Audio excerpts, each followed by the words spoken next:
Legendary gang. So y'all, man, so let's y'all know back another reaction. We got JxmyHighRoller, man. Now the last one was about Luka, which I feel like should win an MVP. You know what I'm saying? I've changed my mind on this debate. Now I don't know what this video got to do. You know what I'm saying? Like, scar, comment, roll to the K. We're gonna watch this mug. Let's get into it, man. Years of judging, critiquing. What is this? This is basically Patrick Beverly in a nutshell. Nah, he do got that black Air Force energy. Kevin Durant should be arrested for this. Hating on some of your hot takes. Today, I'm gonna share some of mine. Hold on, I'm done pausing at this. Which of these superstars should you choose to start a team with right now? Y'all already know I'm going with 12. Don't care. You know what I'm saying? Shout out Luka. I'm going with 12, bro. It is only fair, after all, that if I put others' opinions up for debate, isn't actually good. Yo, I'm sorry. I gotta pause and look at these, bro.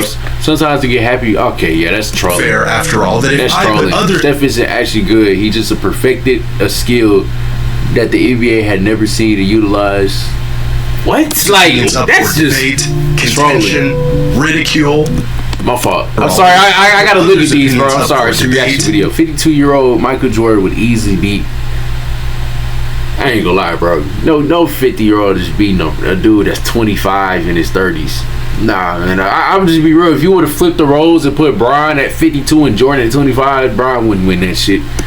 Contention, ridicule. Come on now. That I do the same for myself. Because like you, I too am just a guy who has a few takes for myself. Hold on. Because I'm sorry, bro. John Stockton is a better player than LeBron James.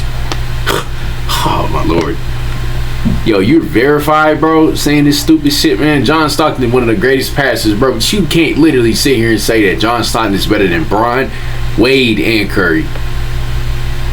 Bro, I'm not even a GOAT point guard, bro. You could argue Curry and Magic. I'm going Curry over Magic. I'm sorry, man. But, yeah. I, too, am just a guy who has a few takes and opinions that I wouldn't dare say out loud in fear of having my ball knowledge put into question. But today, I'm going to do just that. So here are my NBA hot takes. Oh, this is a hot take video. I love these type videos. We already know the DraftKings coming, man. I'm not gonna be looking at that, bro. No, that's it.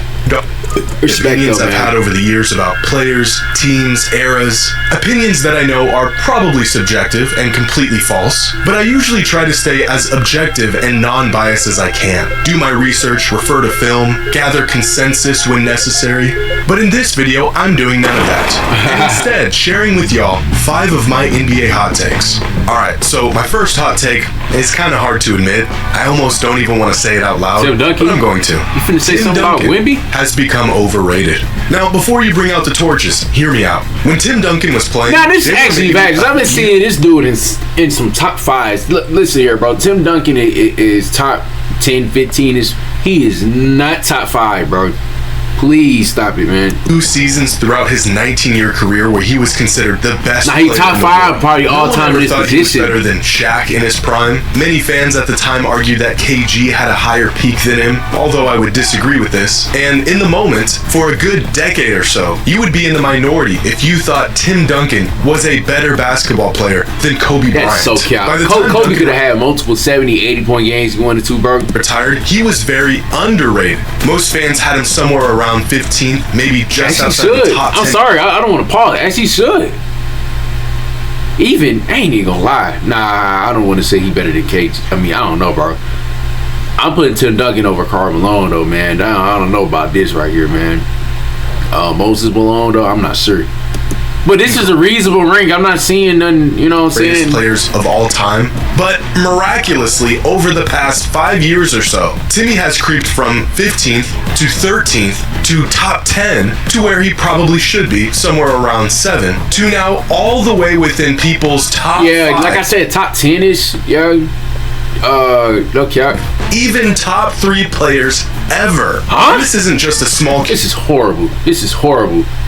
Alright, so you can argue that Bron probably gonna be on some of y'all lists. My list is Jordan, Bron, don't care what you think, 3 Kobe, probably 4 Kareem-ish, 5, bro, I probably put like Bird, bro. Bird was a killer, bro. I probably had to put Bird at 5.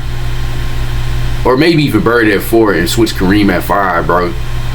You know what I'm saying? And I said Curry was better than Magic, so I can't have him in that top 5, bro. You know, but like probably put Shaq at 6. I'm not gonna make my whole list, but like Community of Tim Duncan advocates pushing this propaganda. I'm seeing Duncan floating anywhere from top 5 to top 3 all time for a lot of fans these days. Even people claiming he may just be the greatest basketball player of all time. Bro, miss me. How? Guys, Tim Duncan was incredible. The best power forward of all time.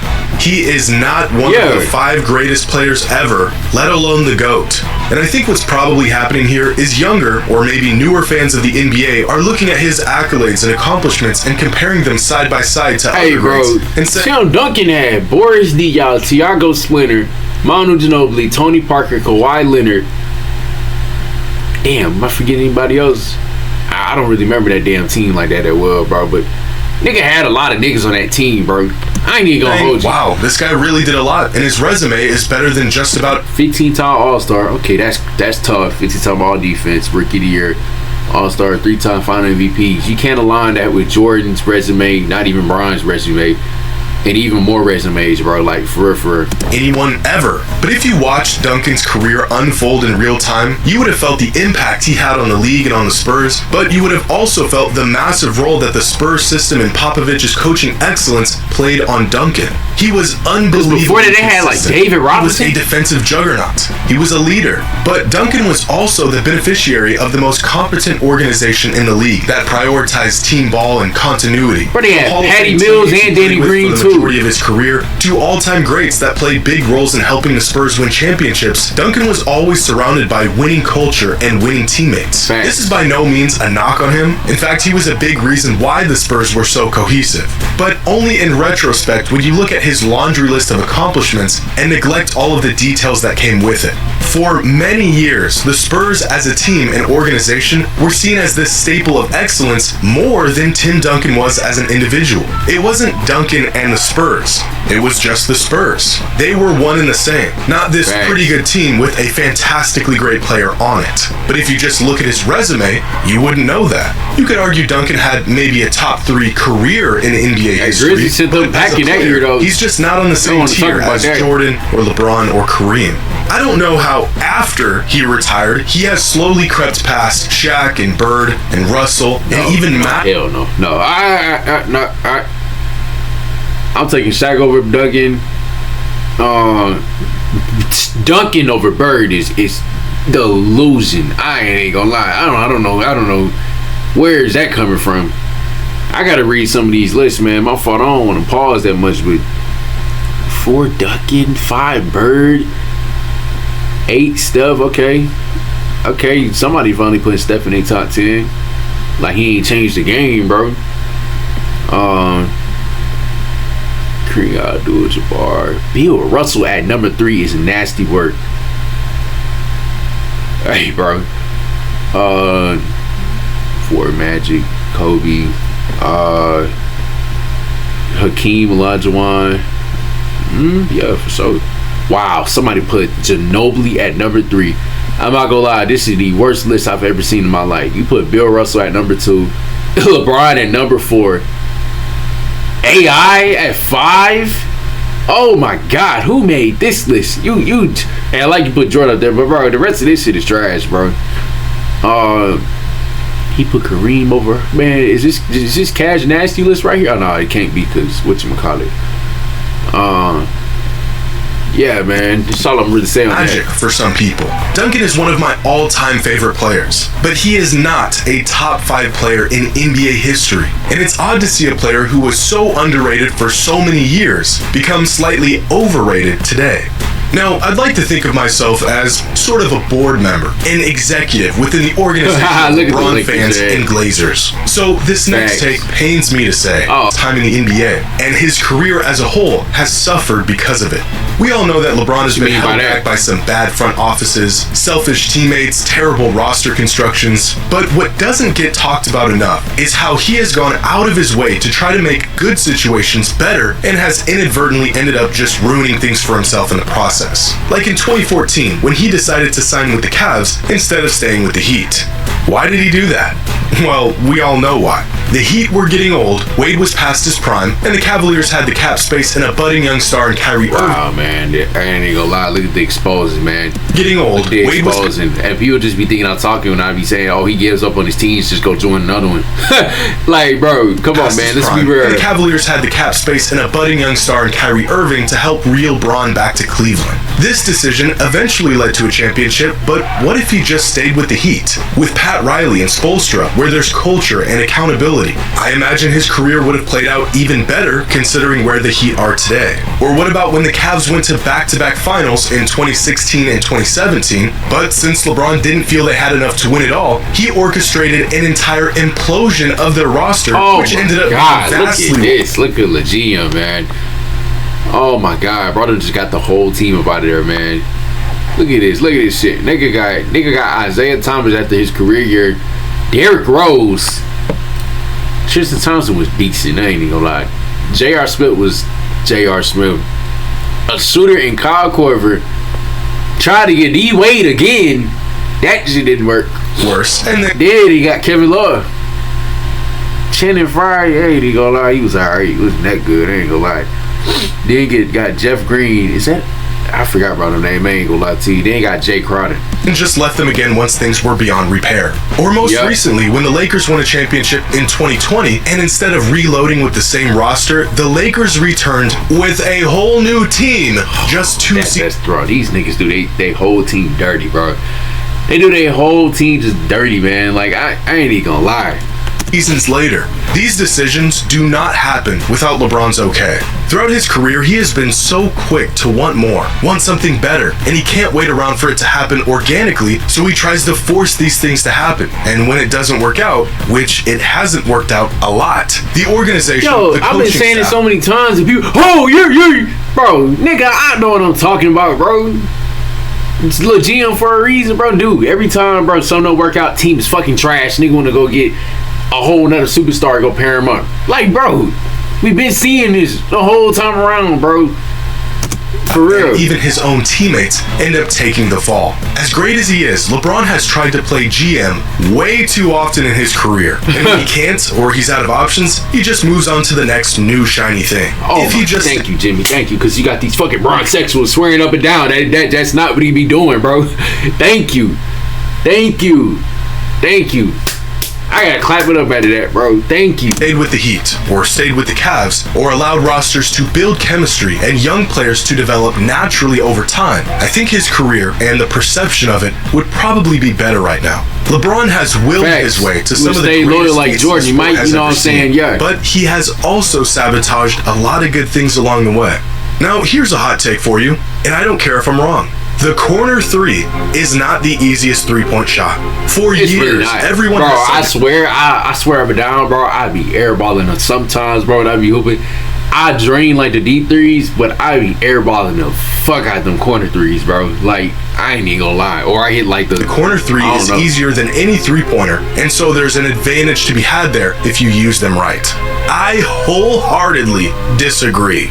In the NBA, sure, the corner three is shorter than on the wing or at the top of the key, but if you play ball, you know this shot is as scuffed as it gets. Yes, bro. When you're looking at the hoop straight on, you just have a wider margin of error. You can shoot long and bank it in. You have a better perception of depth since you're looking at the backboard.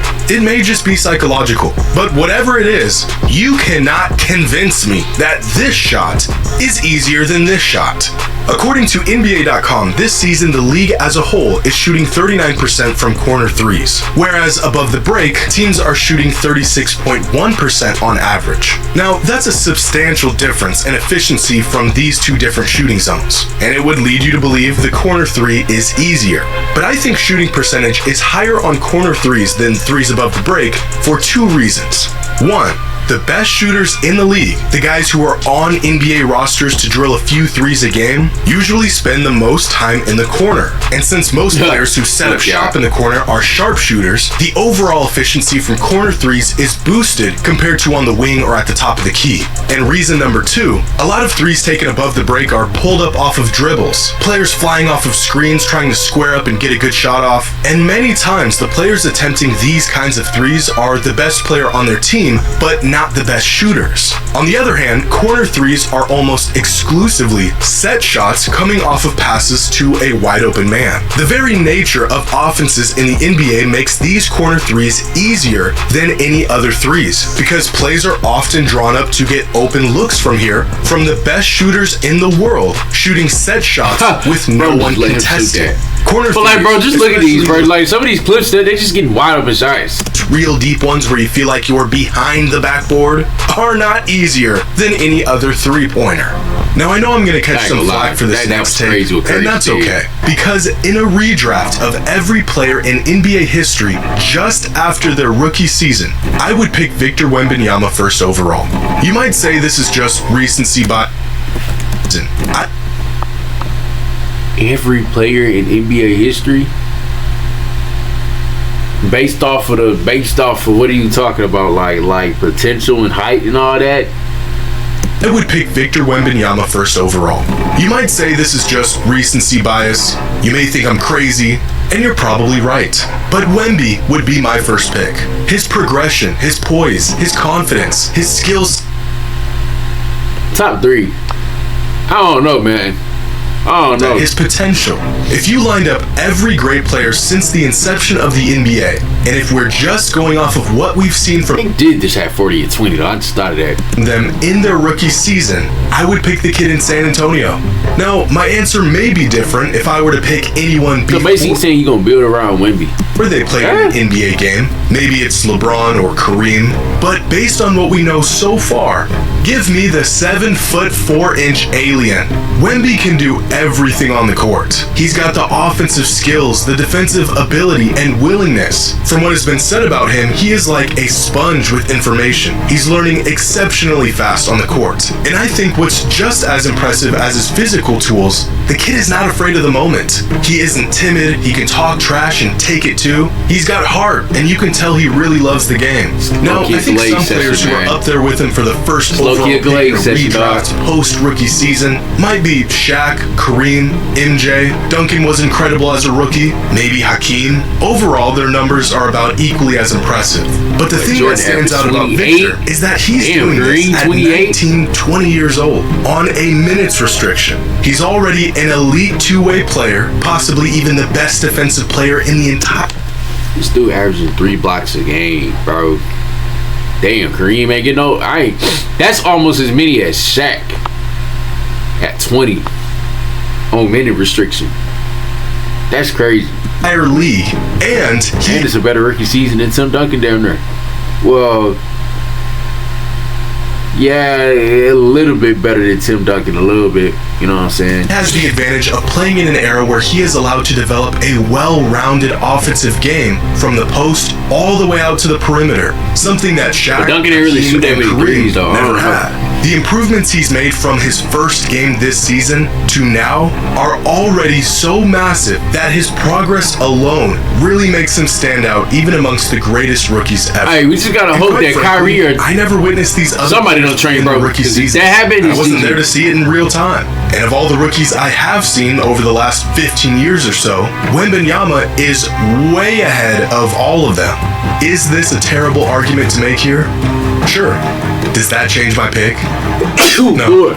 If you can ignore what we know about these players outside of their first season in the league, and if you had to choose one of them... Okay, so we don't know shit about them. If we don't know nothing about none of these guys at the time, okay, then that actually, I can actually see that. I think Wemby would go first overall. At least for me, he would. By the time these other players came into the league, they were already relatively polished. Jordan was still pretty raw, and LeBron was playing off of sheer athleticism. But Wemby is having one of the greatest rookie seasons ever, and just by watching him, you can tell he's still just learning how to play in the NBA. So not only is he already incredible, he's just barely scratching the surface of his potential. Now, can this take come back to bite me in the ass? It sure can, but I don't care. If I could choose any player in NBA history based off of their rookie season and their potential based and off the rookie season, I'm picking Victor Wembanyama. Now, I don't know if this last take is even a hot one anymore, but it needs to be said. The 2017 Warriors are by far the best NBA team ever.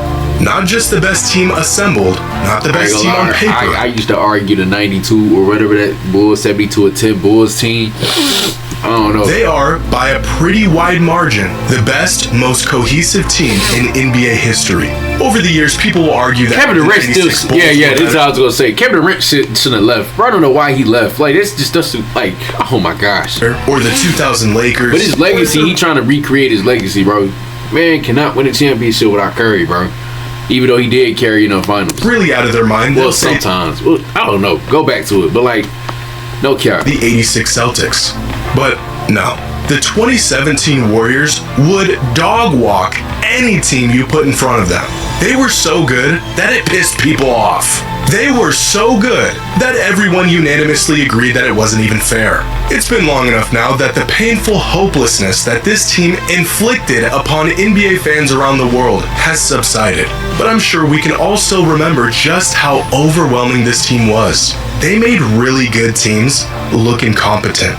I mean, they had everything. Arguably the greatest player in the world at the time, the greatest shooter ever at the peak of his powers, the most versatile defender in the league, arguably the second greatest shooter ever, and somehow still managed to have a very solid, well-rounded bench. And not only did they have the most talent, but all of that talent worked really well together. All of their skill sets and intentions meshed about as well as a team could. So not only were they the most loaded team in NBA history, they all bought in, and they all just wanted to win. So I not only think they're the best team ever, I don't even think it's close. Pick any other team to go against them, specifically the 2017 version of the Warriors, and the opposing team would be lucky to sneak 1, maybe 2 wins in a 7-game series. And those are 5 of my NBA hot takes. Hopefully I didn't alienate. I think the Spurs would have beaten that year. Or even probably took it. People want to forget that Spurs year, bro, when Kawhi got hurt. I'm just saying. Every NBA fan throughout this process. Spurs should at least took that to about 6 or 7, bro. I just think it's only fair that after sitting on my high horse and judging everyone else's takes, I share a few of my own. So please go easy on me. Share your thoughts in the comments below. Corner 3 suck. And as always, until next time. Man, it wasn't a bad video, man. Not gonna lie to you. Y'all let me know what y'all agree on or disagree on. Like, comment, roll, TK, man. So let you know, man. No cap, man. I'm out.